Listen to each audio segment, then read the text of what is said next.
What you doing? I'm your Otakutainment, theacstories. This Otakutainment reviews. Oh, I'm talking about Kinato's Magic, or Keigeki no Kinato by Kento Amemiya, most known for Shadow Eliminators, a little spot before that one ended, and a couple of one-shots, Shikigami and Mao-sama wa Ase wo Kako. The translation is by Andrea McKnight, lettering is by Ayo Vincenti. This is Chapter 1.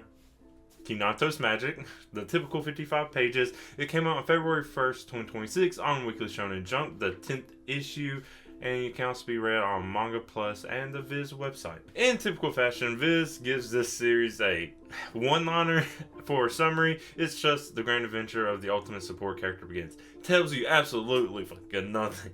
What is the point? I don't know if these are actually supposed to be summaries, but it tells you nothing else if you go to the website to know what this is supposed to be about. Manga Plus does a better job. In a world teeming with magic, young Kinato yearns for adventure, but his special magic power happens to be Seitai healing. When adventure does come his way, will Kinato be able to use his minor healing abilities to become a hero? I mean, that's pretty spot on, and that's really, at least for this first chapter, all we really need to know and all we really get from it. It's a pretty straightforward chapter. So before I spoil anything, just my general thoughts on it is, it's a fantasy world with the main character using chiropractic magic. That's going to be the main point of it. It's a coincidence that TG ended the week before, which had Pearl fought in a similar way. Is this a replacement? I know one wasn't on Weekly Shonen Jump, but still, weird coincidence. And besides that, there's just nothing out of the ordinary. The story and the setting so far is just typical. It's really a shame. I guess this is all going to be about action scenes, which they are cool, and it looks like there's going to be a lot of them if it's going to follow the same pattern of this first chapter. Even though it's weird that the title page of this chapter isn't a full double spread. Kind of weird that that's happening, but it's just going to be cool, typical stuff. The art is fine, nothing spectacular. I am really just disappointed that we went from like this kind of darker, more unique Shadow Eliminators to this very just basic something. At least it's not isekai, so we have that. So let's go over what actually happens in this chapter. We meet Kinato, who is running the family Seitai shop in a town called Manutuka, which is part of the East Ruhuna Kingdom. I'm glad these places are getting names. I hope we see plenty of them. But yeah, Kinato's apparently the only mage there, which is surprising because the whole setup for this whole thing was like, there's an abundance or mana, everyone has mana, and somehow Kinato's the only one this place with being a mage. But I don't know, maybe it is more special than the description and setup made it seem. But yeah, we immediately see Kinato being... We can see if Kinato has insecurities, and the running thing for Kinato is Kinato knows the limits and doesn't want to push those or be unsafe because of it. And we can see those insecurities comes from some douche that Kinato helps, and it's like, oh, your Seitai magic is the best. Unless you talk about the people in the magic guilds and theirs is even better than yours, but I mean that in a good way. I don't know how you're going to mean that in a good way, but whatever. Next we meet linae. I think that's how you say the name. I don't know. Or linae. I don't know. Anyways, asking money from Kinato. And this is where we meet the Gorilla Girl, is what I've been calling it. Trope. Kind of think of Sakura Tsunade, kind of like, kind of wanting to be Sakura's case. Kind of, oh, girl, but also like, I'm going to be mean and do violence kind of thing. It's like, okay. Linae's definitely trying to play the, not ditzy, but like, oh, look at, oh, whatever, I'm hee-hee, I'm your best friend, like, I don't know. I hope there's never a love interest kind of deal that's supposed to come with Linae. I know it's like childhood best friend kind of trope too, but the way it's set up so far, I hope that's just not the thing. Now, this is where we kind of start seeing the gag, the kind of humor of it, which is probably going to be my favorite part of the series. It's not outright, it's not so obvious, but it's just little quibs. Almost fourth wall kind of thinking with some of the stuff, which is Linae's magic satchel is kind of like a gag because Linae pulls out a withered plant And Kinato's just like, did you pull that out of a satchel? Well, obviously, Linae's pouch is like, yeah, being a plant would be. So we're getting some of that kind of humor out of this. But yeah, Linae wants to fix this for some old person. Was going to buy a new one, but then we get to see Kinato using the Seitai magic in a different way than treating people. And actually says the way this works can't be used on people. It's like accelerating the mana in something to make it better, which is, I guess, too dangerous for humans. And then a shady group shows up to introduce the concept of adventurers. And I say that because that's what it does. It takes a whole page. It's a nice explanation to explain what an adventure does, which just seems weird to me. Once you read so much of this stuff, you're like, yeah, I mean, I think even if you didn't read this stuff, you know what an adventure would be. I'm glad you set it up in like a way everyone already knew. It's not like these adventures are any different than anyone else. But okay, I guess I get it. Fine. And then they want Kinato's help slaying a dragon. Linae wants the money from it, as it being a person who referred Kinato. But really, Linae seems to just want Kinato to follow the dream of being an adventurer. And then Kinato goes back to the little tiny clinic where there's a little old slug grandparent. I say slug just because of the way the moves is like the bottom half doesn't really move. It's just like sliding along. Not actually a slug. But yeah, instantly sends Kinato off. No problem. Gives Kinato a Sentai treatise. I hope that pops up again because they really showed it. So I'm assuming there's going to be more magic in it that Kinato in the future is going to look through and learn even more. Kinato got the go ahead. So goes, meets up with the crew, who ends up just luring Kinato to a spot to be taken away as a slave. Even throws in an insult that Sentai magic is useless. Oh, what a shame. More of that insecurity.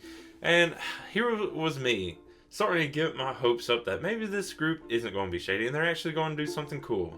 Nope, it goes back to the typical. I guess reading Underdoctor last week was like, oh, this character was different than I expected. Now I'm here and it's like, oh, maybe this group is going to be better than I expected. No, they're bad. Of course they're bad. Well, I mean, where else? I thought it would be cool to go see them fight a dragon. Even if they split up, at the end, it'll be something. It'll be giving Kinato a boost. But no. Betrayal. So now Kinato is taken away to meet a captured jien who's mainly just worried about getting caught eating grass, but it's okay. This is edible grass. It's good for you. Blah blah blah. Jien's too worried about that. More the humor. Jien seems to really going to be that typical like, oh, I'm super strong, but I'm also going to be the main one doing gags and stuff like that.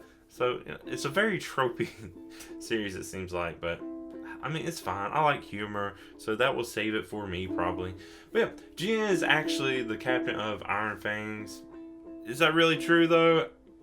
I mean, probably, but also, really, how did you get captured if you're supposed to be like that? Well, that's because Jien fell for that old bunny girl gives lace food trip.